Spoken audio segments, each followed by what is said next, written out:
वीर सावरकर। नमस्कार दोस्तों, मैं शिवम दुबे आपका स्वागत करता हूं अपने YouTube चैनल 11 शिवम दुबे में। साल 2022 तारीख 18 दिसंबर। कर्नाटक असेंबली प्रोटेस्टर की आवाजों से गूंज उठी और विरोधी पार्टी के सभी नेता सदन से वॉकआउट कर लेते हैं और जाकर के सड़क पर धरना प्रदर्शन पर बैठ जाते हैं। वजह था केवल दोस्तों एक नाम, विनायक दामोदर सावरकर। राहुल गांधी माफी मांग लेते तो राहुल गांधी क्या सोचते हैं? राहुल गांधी सोचता है मेरा नाम सावरकर नहीं है। सावरकर माने त्याग, सावरकर माने तप, सावरकर माने तक, सावरकर माने तर्क, सावरकर माने तारुण्य, सावरकर माने तीर, सावरकर माने तलवार, सावरकर माने तिलमिलाहट।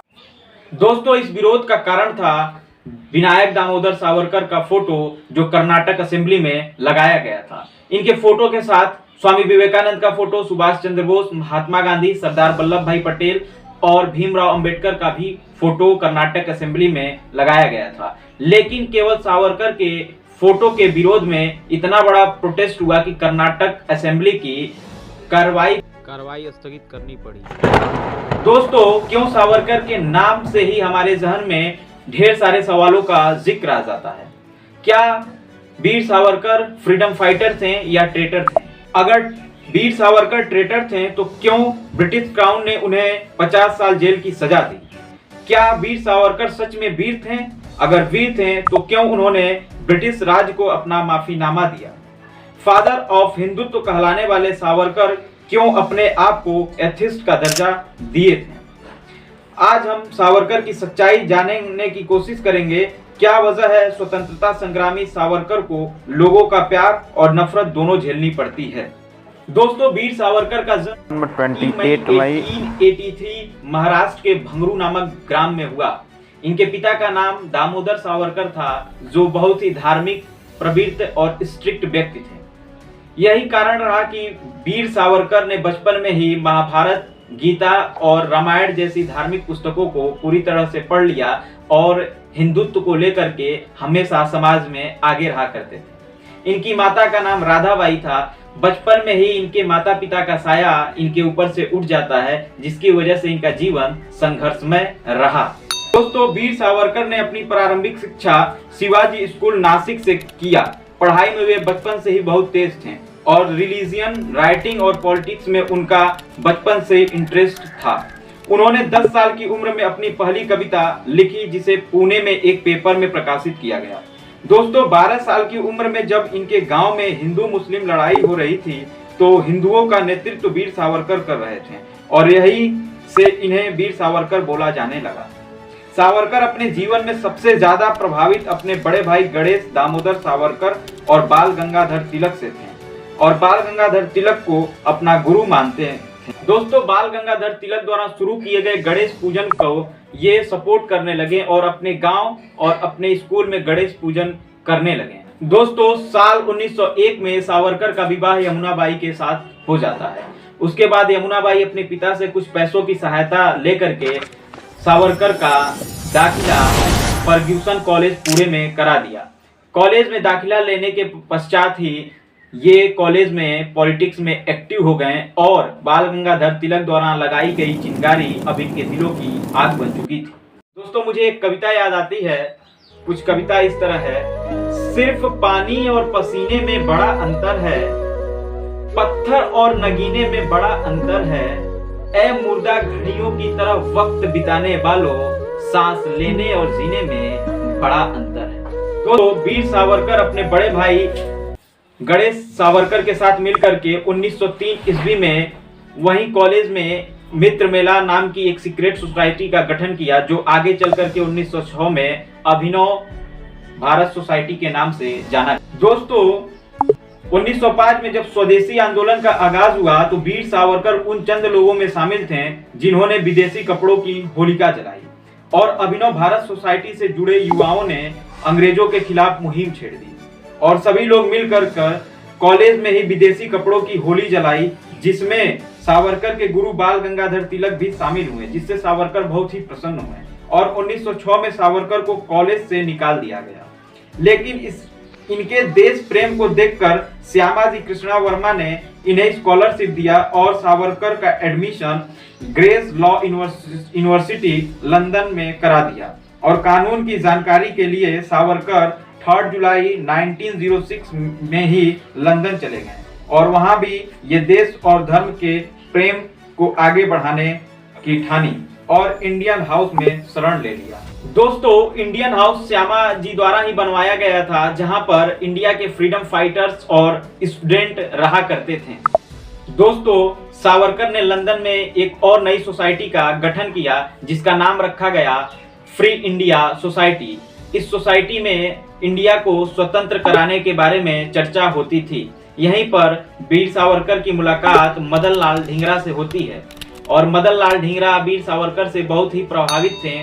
धीरे धीरे मदन लाल ढींगरा और सावरकर की दोस्ती गहरी हो गई और इस गहरी दोस्ती की गूंज पूरी दुनिया ने सुना 1 जुलाई 1909 को, जब मदन लाल ढींगरा ने इंपीरियल इंस्टीट्यूट लंदन की सीढ़ियों पर कर्जन वायली को गोली मार दी। इस दौरान सावरकर उनके साथ तो नहीं थे, लेकिन इंग्लैंड पुलिस को जानकारी मिली कि ढींगरा को रिवॉल्वर सावरकर ने ही दिया था। दोस्तों, इस घटना के बाद वीर सावरकर कुछ समय के लिए अंडरग्राउंड हो गए। वहीं दूसरी तरफ भारत में मॉर्ले मिंटो रिफॉर्म्स को इंट्रोड्यूस किया जा रहा था 1909 में, जिसका विरोध सावरकर के बड़े भाई गणेश सावरकर और उनके द्वारा बनाई गई सोसाइटी अभिनव सोसाइटी ने मिलकर के किया। इसी वजह से गणेश सावरकर को डिस्ट्रिक्ट मजिस्ट्रेट एटीएम जैक्सन ने उन्हें 18 जून 1909 को काले पानी की सजा दे दिया। दोस्तों, इस समय वीर सावरकर लंदन में थे और उनके बड़े भाई गणेश सावरकर जेल जा चुके थे, जिसकी वजह से अभिनव भारत सोसाइटी अनाथ सी हो गई थी। लेकिन इसी बीच अभिनव भारत सोसाइटी के एक मेंबर अनंत कान्हेरे का नाम सामने आता है। हुआ ये था दोस्तों, अनंत कान्हेरे गणेश सावरकर के गिरफ्तारी से बहुत ही अप्रसन्न थे और गुस्सा थे, जिसकी वजह से उन्होंने 21 दिसंबर 1909 को एटीएम जैक्सन को गोली मार दी और एटीएम जैक्सन की डेथ हो गई। दोस्तों, इस घटना के बाद ब्रिटिश पुलिस ने कान्हेरे और उनके साथियों को गिरफ्तार किया और उनसे पूछताछ और उनसे बरामद कुछ पत्रों में यह पता चला कि जिस पिस्तौल से एटीएम जैक्सन को गोली मारी गई थी, उस पिस्तौल को वीर सावरकर ने ही इंग्लैंड से भारत भेजा था। दोस्तों, इस घटना के बाद सावरकर के नाम पर ब्रिटिश गवर्नमेंट ने इमीडिएट गिरफ्तारी वारंट जारी कर दिया, लेकिन ब्रिटिश हुकूमत इन्हें 1 सालों तक पकड़ने में नाकामयाब रही। हुआ यह था दोस्तों, जैसे ही सावरकर को यह पता चलता है, सावरकर इंग्लैंड छोड़ करके मैडम भीकाजी कामा के घर पेरिस चले। फिर 13 मार्च 1910 को जब लंदन फिर गए सावरकर, तो उन्हें वहां गिरफ्तार कर लिया गया। ब्रिटिश पुलिस मोरिया शिप से सावरकर को भारत ले जाती है, पर सावरकर जब शिप फ्रेंच पोर्ट पर रुकती है तो वे वहां से गायब हो जाते हैं। लेकिन कुछ महीनों बाद फ्रेंच ने सावरकर को इंग्लैंड को दे दिया और उन्हें भारत लाया गया।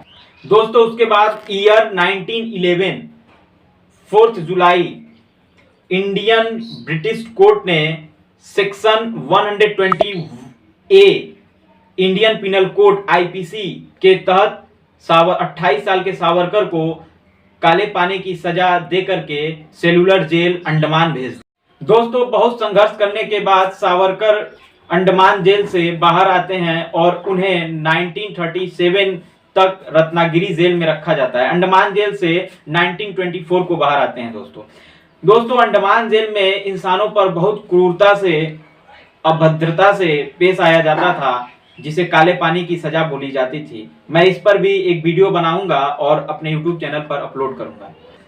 दोस्तों, सावरकर ने 1909 में अपनी किताब the Indian war of independence 1857 लिखा, जिसमें उन्होंने 1857 की क्रांति को पहली बार इंडिया का फर्स्ट वार ऑफ इंडिपेंडेंस बताया। इसके अलावा सावरकर जब जेल गए थे तब कैदियों को जेल में पेन और कॉपी नहीं मिलती थी, लेकिन फिर भी सावरकर ने 7000 कविता बनाई भारत माता पर और उसे याद किया। लेकिन दोस्तों, काले पानी की सजा के दौरान अंग्रेजों को लिखे गए माफीनामे के कारण इनके नाम पर दाग का धब्बा लगा दिया गया। दोस्तों, सावरकर के द्वारा लिखा गया माफीनामा इनके ऊपर, इनके दामन पर धब्बा लगा दिया।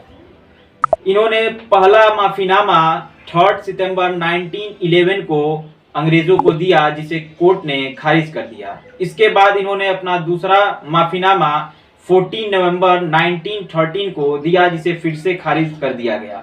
उसके बाद इन्होंने अपना तीसरा माफीनामा 1917 को ब्रिटिश गवर्नमेंट को दिया, जिसे कोर्ट ने फिर से नकार दिया। उसके बाद इन्होंने अपना चौथा माफीनामा 1920 को दिया, जिसका आधार इन्होंने 1920 में आए British crowns declaration of clemency for political prison को बनाया।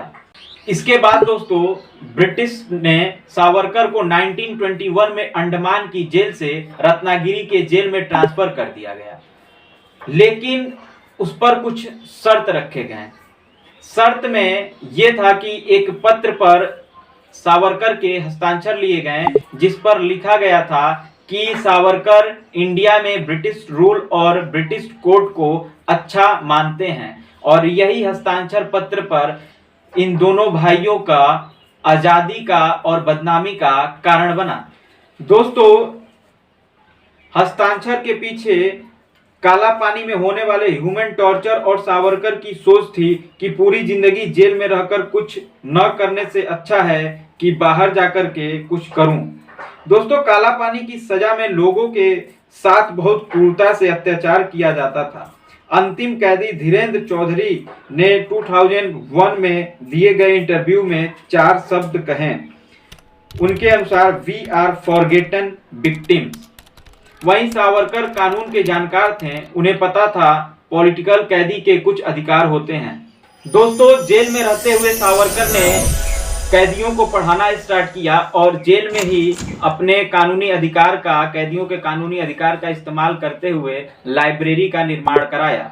और आज के समय में जो लोग माफीनामे को गलत ठहराते हैं, उन्हें वे कैदियों का अधिकार था, इसलिए उन्हें उसमें माफीनामे में कोई भी किसी भी तरह का गलत नहीं लगा, क्योंकि वे कहते हैं कि अगर मैं 50 सालों तक जेल में रह करके कुछ न करने से अच्छा है कि मैं माफीनामा दे करके जेल से बाहर आऊं अपने अधिकारों का उपयोग करके और अपने समाज और अपने लोगों के लिए कुछ काम करूं।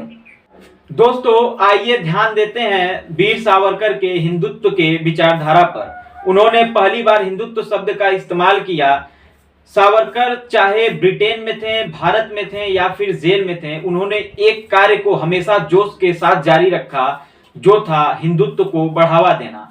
एक कविता याद आती है दोस्तों, तुम्हारे जिंदगी से गम निकाल सकते हैं, कोई और नहीं केवल हम निकाल सकते हैं। दोस्तों, रत्नागिरी जेल में रहते हुए सावरकर ने एक किताब लिखी जिसका नाम था Hindutva, who is a Hindu, और इसी किताब को हिंदुत्व का आधार माना गया। उनके अनुसार वह हर वो इंसान जो हिंदुस्तान में पैदा हुआ है हिंदू है। हिंदू केवल धर्म नहीं बल्कि जिंदगी जीने का तरीका है। उन्होंने अपनी किताब में एक डिफिनीशन, हिंदुत्व का डिफिनीशन देते हुए सावरकर ने अपने हिंदुत्व के डिफिनीशन में 3 स्तंभ बताए हैं। उनके अनुसार एक देश, एक संस्कृति और एक जाति, ये 3 स्तंभ हैं हिंदुत्व के। दोस्तों, वे मानते थे बुद्धिस्ट, जैन और सिख हिंदुत्व का ही हिस्सा हैं, और उनके अनुसार हमारे देश का नाम हिंदुस्तान इसीलिए पड़ा क्योंकि हिंदुओं का ये जन्मभूमि है, कर्म भूमि है और पवित्र भूमि है, जिसे सावरकर अखंड भारत के रूप में देखा करते थे। आइए दोस्तों, सावरकर के डेथ के बारे में बात करते हैं। दोस्तों, 1 फरवरी 1966 को सावरकर अचानक से भोजन, पानी और दवा त्याग देते हैं और इच्छा मृत्यु को प्राप्त हो जाते हैं। दोस्तों, उनके अनुसार यह उनकी आत्महत्या नहीं बल्कि आत्मर्पण था। वे लिखते हैं कि जब इंसान के सभी मिशन पूरे हो जाते हैं और समाज को देने के लिए कुछ न बचता है, तो उसे मृत्यु का इंतजार नहीं करना चाहिए बल्कि स्वयं अपने शरीर को त्याग देना चाहिए। और इसके बाद दोस्तों 26 फरवरी 1966 को वीर सावरकर की मृत्यु हो जाती है। मृत्यु से पहले उन्होंने कहा था कि मेरे शरीर का अंतिम संस्कार हिंदू धर्म के ही अनुसार किया जाए, लेकिन 13 दिन का शोक नहीं रखा जाए। धन्यवाद दोस्तों। कैसा लगा आपको यह वीडियो को शेयर करें और ज्यादा से ज्यादा लोगों को हमारे चैनल से जोड़ें।